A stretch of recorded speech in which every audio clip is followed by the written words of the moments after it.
ಮಾಧ್ಯಮಗಳಲ್ಲಿ ಬ್ರಹ್ಮ ರಾಕ್ಷಸನ ತಾಂಡವ. ಯಾಕಂದರೆ ಡಿ ಕೆ ಶಿವಕುಮಾರ್ ಮುಖ್ಯಮಂತ್ರಿ ಆಗ್ತಿದ್ದಾರಲ್ವಾ, ಪೂಜೆ ಮಾಡಿದ್ರು, ಇಲ್ಲಿ ಪೂಜೆ ಮಾಡಿದ್ರು, ಇಲ್ಲಿ ಹೋಮ ಮಾಡಿದ್ರು, ದೊಡ್ಡ ಯಾಗ ಮಾಡಿದ್ರು, ಅದು ಮಾಡಿದ್ರೇ ಆಗೋದು, ಇದು ಮಾಡಿದ್ರೇ ಆಗೋದು ಅನ್ನತಕ್ಕಂಥದ್ದು.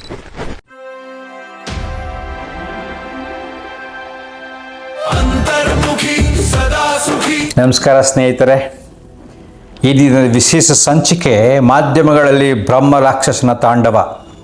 ಯಾಕಂದರೆ ಡಿ ಕೆ ಶಿವಕುಮಾರ್ ಮುಖ್ಯಮಂತ್ರಿ ಆಗ್ತಿದ್ದಾರಲ್ವಾ, ಅದನ್ನು ನೋಡಿ ಎಲ್ಲ ಮಾಧ್ಯಮಗಳು ಸುರಚ್ಕೊತಾರೆ. ಜ್ಯೋತಿಷಿಗಳು ಹಿಂಗೆ ಹೇಳಿದ್ರು, ಆಗ ಹೇಳಿದ್ರು, ಈಗ ಹೇಳಿದ್ರು, ಅಲ್ಲಿ ಪೂಜೆ ಮಾಡಿದ್ರು, ಇಲ್ಲಿ ಪೂಜೆ ಮಾಡಿದ್ರು, ಇಲ್ಲಿ ಹೋಮ ಮಾಡಿದ್ರು, ದೊಡ್ಡ ಯಾಗ ಮಾಡಿದ್ರು, ಮತ್ತು ರಾಜನಾಗಕ್ಕೆ ಈ ರೀತಿಯೆಲ್ಲ ಯಾಗ ಮಾಡಿದ್ರು ಅಂತ ಎಲ್ಲ ಹೇಳಕ್ಕೆ ಸ್ಟಾರ್ಟ್ ಮಾಡ್ತಾರೆ.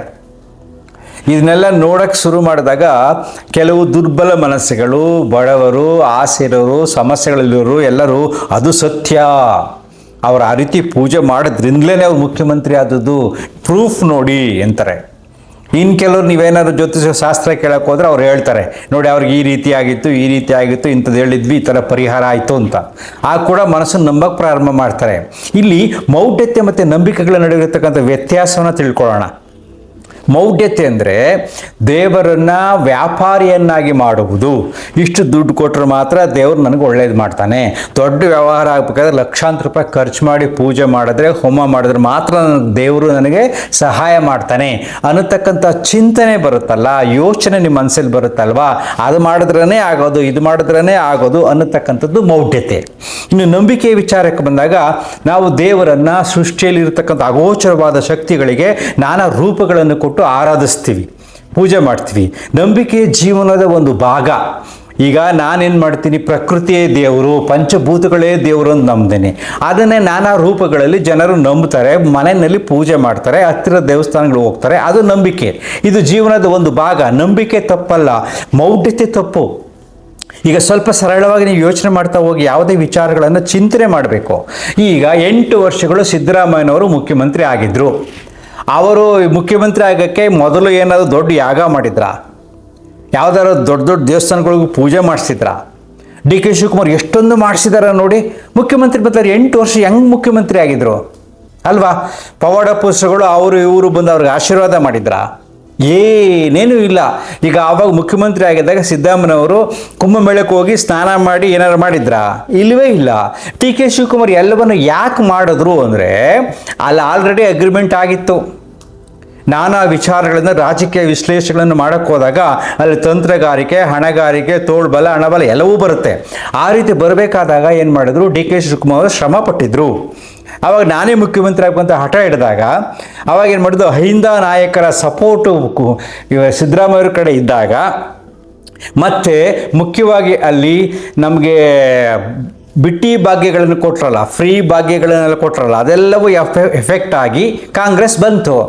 ಆಗ ಬಂದಾಗ ಏನು ಮಾಡಿದ್ರು, ಈ ಒಬ್ರಿಗೆ 2.5 ವರ್ಷ, ಇವರೊಬ್ಬರಿಗೆ 2.5 ವರ್ಷ ಅಂತ ಮಾತುಕತೆ ಆಗಿತ್ತು. ಮಾತುಕತೆ ಆಗಿದ್ದಾಗ ಅದು ಇನ್ನೂ ಕೊಟ್ಟಿಲ್ವಲ್ಲ ಅಂತ ಇವರು ಹೋರಾಟ ಮಾಡ್ತಾಯಿದ್ರು. ನಿರಂತರವಾದ ಡಿ ಕೆ ಶಿವಕುಮಾರ್ ಅವರ ಹೋರಾಟದಿಂದ ಮತ್ತು ನಿರಂತರವಾದ ಪಕ್ಷ ನಿಷ್ಠೆಯಿಂದ, ನಿರಂತರವಾದ ತಂತ್ರಗಾರಿಕೆಯಿಂದ, ನಿರಂತರವಾದ ಬಲವನ್ನು ಉಪಯೋಗಿಸಿ ನಾನಾ ಕಸರತ್ತುಗಳನ್ನು ಮಾಡಿ, ಹಣವನ್ನು ಖರ್ಚು ಮಾಡಿ ರಾಜಕೀಯದಲ್ಲಿ ಮುಂದೆ ಬಂದಿದ್ದಾರೆ. ಅದು 1-2 ದಿನದಲ್ಲಿ ಬಂದ್ಬಿಡಿಲ್ಲ, 5 ವರ್ಷ 6 ವರ್ಷದಲ್ಲೆಲ್ಲ ಬಂದಿಲ್ಲ ಅಲ್ವಾ? ಯೋಚನೆ ಮಾಡಿ ನೋಡಿ. ಸೊ ಆ ನಿರಂತರವಾದ ಶ್ರಮ ಮತ್ತು ಪ್ರಯತ್ನ, ಮತ್ತು ತಾವು ಅವರು ಡಿ ಕೆ ಶಿವಕುಮಾರ್ ಮೇಲ್ಗಡೆ ಮನಸ್ಸಿನಲ್ಲಿ ಸಾಮಾನ್ಯ ಜನರಲ್ಲಿ ಒಂದು ರೀತಿಯ ನಂಬಿಕೆ ಇತ್ತು, ಅವರು ರೌಡಿ, ಅವರು ಬೇಕಾಷ್ಟು ಭ್ರಷ್ಟಾಚಾರಗಳನ್ನು ಮಾಡಿ ಏನೇನೋ ಮಾಡಿ ದುಡ್ಡು ಮಾಡಿದ್ದಾರೆ, ಹಾಗೆ ಹೀಗೆ ಅಂತ ಕೆಲವಾರು ಅಭಿಪ್ರಾಯಗಳಿತ್ತು. ಜೊತೆಗೆ ಅವರು ಮಾಡಿರತಕ್ಕಂಥ ಕೆಲಸಗಳಲ್ಲಿ ಅವರಲ್ಲೂ ಕೂಡ ಮನಸ್ಸಿನಲ್ಲಿ ಕೆಲವಾರು ಗಿಲ್ಟ್ ಅಂತ ಕಾಣ್ತೀವಿ. ಅದರ ಪರಿಹಾರ ನನ್ನ ದೃಷ್ಟಿಯಲ್ಲಿ ಹೇಳುವುದಾದರೆ ಪಶ್ಚಾತ್ತಾಪ ಪೂಜೆ ಅಂತ ಕರಿತೀನಿ. ಅಂದರೆ ಮನಸ್ಸನ್ನು ಶುದ್ಧಗೊಳಿಸ್ಕೊಳ್ಳೋದು. ಇನ್ನೆಲ್ಲ ಮಾಡಿ ಅಂತರಾತ್ಮಕ್ಕೆ ವಿರುದ್ಧವಾಗಿ ನಡ್ಕೊಂಡು ಬೇಕಾಷ್ಟು ಕೆಲಸ ಮಾಡಿದ್ದೀನಪ್ಪ, ಈಗ ಒಳ್ಳೆ ಸೇವೆ ಮಾಡೋಕ್ಕೆ ನನಗೆ ಅನುಕೂಲ ಕೊಡುವಂಥ ಪೂಜೆ ಮಾಡಿದ್ರು ಕೂಡ ಅದು ಶ್ರೇಷ್ಠತೆ. ತಪ್ಪುಗಳನ್ನು ತಿದ್ದುಕೊಂಡು ಒಳ್ಳೆ ದಾರಿಯಲ್ಲಿ ಹೋಗತಕ್ಕಂಥದ್ದು ಮಾನವೀಯತೆಯ ಗುಣ. ಅವರು ಅದನ್ನು ಮಾಡಿರ್ಬೋದು. ಇವಾಗ ತಾವು ಮಾಡಿರ್ತಕ್ಕಂಥ ಜೀವನದಲ್ಲಿ ಮಾಡಿರ್ತಕ್ಕಂಥ ತಪ್ಪುಗಳನ್ನು ತಿದ್ದುಕೊಂಡು ಸಾಮಾನ್ಯನಾಗಿ ಒಳ್ಳೆ ಸಂಸ್ಕಾರ ವ್ಯಕ್ತಿಯಾಗಿ, ಇವನ್ ನಾನು ಕೇಳಿದ್ದೀನಿ ಅವ್ರು ನಾನ್ ವೆಜ್ ಎಲ್ಲ ಬಿಟ್ಬಿಟ್ಟಿದ್ದಾರೆ ಅಂತ, ವ್ಯಕ್ತಿಯಾಗಿ ಸಮಾಜ ಸೇವೆಗೆ ನಿಂತಿರ್ಬೋದು, ತಪ್ಪೇನಿಲ್ಲ. ಈಗೇನು ಮಾಡ್ತಾರೆ ಕೆಲವರು ಜ್ಯೋತಿಷಿಗಳು ಇದನ್ನು ಉದಾಹರಣೆಯಾಗಿ ತಗೊಂಡು ನಿಮ್ಮ ಮನಸ್ಸಿನಲ್ಲಿ ಕ್ಲೇಶಗಳನ್ನು ಮೂಢನಂಬಿಕೆಗಳನ್ನು, ಭಯಗಳನ್ನು ಹುಟ್ಟಿಸಿ ನಿಮ್ಮ ಮೇಲೆ ಹಣ ಮಾಡೋಕ್ಕೆ ಕಾಯ್ತಿರ್ತಾರೆ. ಅದರ ಜಾಗೃತಿಗಾಗಿ ನಾನು ಈ ವಿಡಿಯೋ ಮಾಡ್ತಾ ಇದ್ದೀನಿ. ಹಾಗೆ ನೀವು ಯೋಚನೆ ಮಾಡಿ ನೋಡಿ, ತಮಿಳ್ನಾಡು CM ವಿಜಯ್ ಅವ್ರು ಎಂಥ ಮಹಾನ್ ಯಾಗಗಳನ್ನು ಮಾಡಿಸಿದ್ದಾರೆ? ಅವ್ರು ಏನೂ ಮಾಡಿಸಿಲ್ಲ. ಸೊ ಜನಸಾಮಾನ್ಯರ ಮನಸ್ಸಿಗೆ ನೋವಾಗಬಾರ್ದು ಅಂದರೆ ಕೆಲವಾರು ದೇವಸ್ಥಾನಗಳಿಗೆ ಹೋಗ್ತಾರೆ ಅವರು, ಅಲ್ವಾ? ಈಗ ಅವ್ರು ಮುಖ್ಯಮಂತ್ರಿ ಆಗಿಲ್ವಾ? ಅವ್ರು ಮುಖ್ಯಮಂತ್ರಿ ಆಗೋಕ್ಕೆ ಮೂಲ ಕಾರಣ ಅದಿರ್ತಕ್ಕಂಥ ಭಾವನೆ. ಅಲ್ಲಿ ತಮಿಳ್ನಾಡು ಜನಗಳು ಗೊತ್ತಲ್ವಾ, ಸಿನಿಮಾ ಆ್ಯಕ್ಟರ್ಗಳು ತುಂಬ ಫೇಮಸ್ ಆದರೆ ಅವರನ್ನೇ ರಾಜನಾಗಿ ಸ್ವೀಕಾರ ಮಾಡ್ತಾರೆ ಅವರು. ಅವರ ಮನಸ್ಥಿತಿಗಳೇ ಬೇರೆ ಬೇರೆ.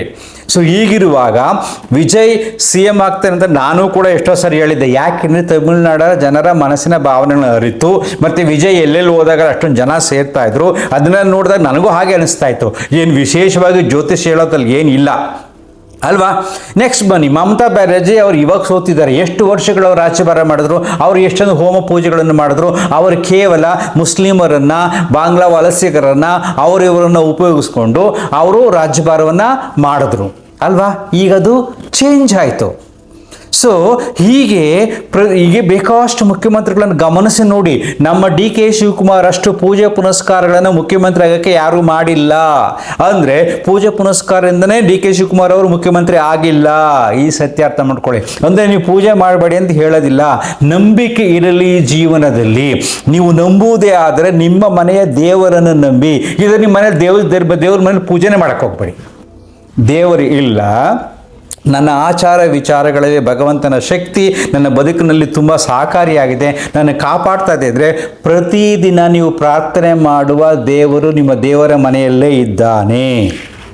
ಸ್ವಲ್ಪ ಎಕ್ಸ್ಪ್ಯಾಂಡ್ ಮಾಡ್ಕೋಬೇಕು ಅಂದರೆ, ರಿಲ್ಯಾಕ್ಸ್ ಆಗಿರಬೇಕು ಅಂದರೆ, ಒಳ್ಳೆ ಪರಿಸರವನ್ನು ಸೃಷ್ಟಿ ಮಾಡಿರ್ತಕ್ಕಂಥ ದೇವಸ್ಥಾನಗಳಿಗೆ ಹೋಗಿ, ಅಲ್ಲಿ ಹೋಗಿ ಶಾಂತರಾಗಿ ದೇವರ ಪೂಜೆಯನ್ನು ಮಾಡಿ, ಪ್ರಾರ್ಥನೆ ಮಾಡಿ, ಧ್ಯಾನ ಮಾಡಿ ಮನೆಗೆ ಬನ್ನಿ. ಇಷ್ಟು ಸಾಕು. ಬೇರೆ ಯಾರು ಏನಾದರೂ ಜ್ಯೋತಿಷಗಳು ನಿಮ್ಮ ಮನಸ್ಸಲ್ಲಿ ಏನಾದರೂ ಹೇಳಿ ನಂಬಕ್ಕೆ ಹೋಗಬೇಡಿ. ಅವೆಲ್ಲವೂ ಸತ್ಯವಲ್ಲ. ಕೆಲವರು ಗೆಸ್ಸಿಂಗ್ ಮಾಡಿಕೊಂಡು ಸ್ವಲ್ಪ ಬುದ್ಧಿವಂತಿಕೆ ಇದ್ದರೆ ಅನಲೈಸ್ ಮಾಡಿ ಪ್ರಿಡಿಕ್ಟ್ ಮಾಡ್ಬೋದು. ಅದು ಸಹಜವಾದ ಸರಳವಾದ ವಿಚಾರಣೆ. ಹಳ್ಳಿಲಿ ಕುಳಿತುಕೊಂಡೆಲ್ಲ ಜನರು ಮಾತಾಡ್ತಾರಪ್ಪ, ಹಳ್ಳಿ ಕಟ್ಟಾಯಿ ಮೇಲೆ ಕುಳಿತುಕೊಂಡು ಈ ಸಾರಿ ಗ್ಯಾರಂಟಿ ಬಿಡಪ್ಪ, ಅವ್ರು ಬರ್ತಾರೆ, BJP ಬರುತ್ತೆ, ಕಾಂಗ್ರೆಸ್ ಬರುತ್ತೆ ಮಾತಾಡ್ತಿರ್ತಾರೆ. ಕೆಲವು ಸಲ ಹಾಗೇ ಆಗ್ತಾ ಇರುತ್ತೆ. ಅರ್ಥ ಆಗ್ತಿದೆಯಾ? ಸೊ ಎಲ್ಲ ಭಾಗ್ಯಗಳನ್ನು ಕೊಟ್ಟು ಕಾಂಗ್ರೆಸ್ ಸರ್ಕಾರ ಅಧಿಕಾರಕ್ಕೆ ಬಂದಿದೆ. ಆ ಭಾಗ್ಯಗಳು ಎಷ್ಟೊಂದು ಸಾಮಾನ್ಯರಿಗೆ ಹೆಲ್ಪ್ ಆಗುತ್ತೆ, ಅದು ಬೇರೆ ಬೇರೆ ವಿಷಯ. ಮತ್ತು ಎಷ್ಟೊಂದು ದೇಶದಲ್ಲಿ ಡೆವಲಪ್ಮೆಂಟ್ ಆಗುತ್ತೆ, ಪ್ರಗತಿ ಆಗುತ್ತೆ, ಎಷ್ಟು ಜನಕ್ಕೆ ಯಾವ ಕೆಲಸ ಸಿಗುತ್ತೆ, ಬಡತನ ಕಡಿಮೆ ಆಗುತ್ತೆ, ಅದು ಬೇರೆ ವಿಚಾರ, ಅಡ್ಮಿನಿಸ್ಟ್ರೇಷನ್. ಸೊ ಈ ವಿಚಾರಗಳು ಬಂದಾಗ ಈ ಎಲ್ಲದರ ಮೇಲೆ ಭಗವಂತನ ಪ್ರಭಾವ ಬೀರುವುದಿಲ್ಲ. ಎಲ್ಲಿಯೂ ಬರುವ skill working, skill thinking, creativity, ಸೃಜನಾತ್ಮಕವಾಗಿ ಚಿಂತನೆ ಮಾಡಿ ತೆಗೆದುಕೊಂಡು ನಿರ್ಧಾರಗಳಿಂದ ನಮ್ಮಲ್ಲಿ ಪ್ರಗತಿಯಾಗುತ್ತೆ, ರಾಜ್ಯದಲ್ಲಿ ಪ್ರಗತಿ ಆಗುತ್ತೆ.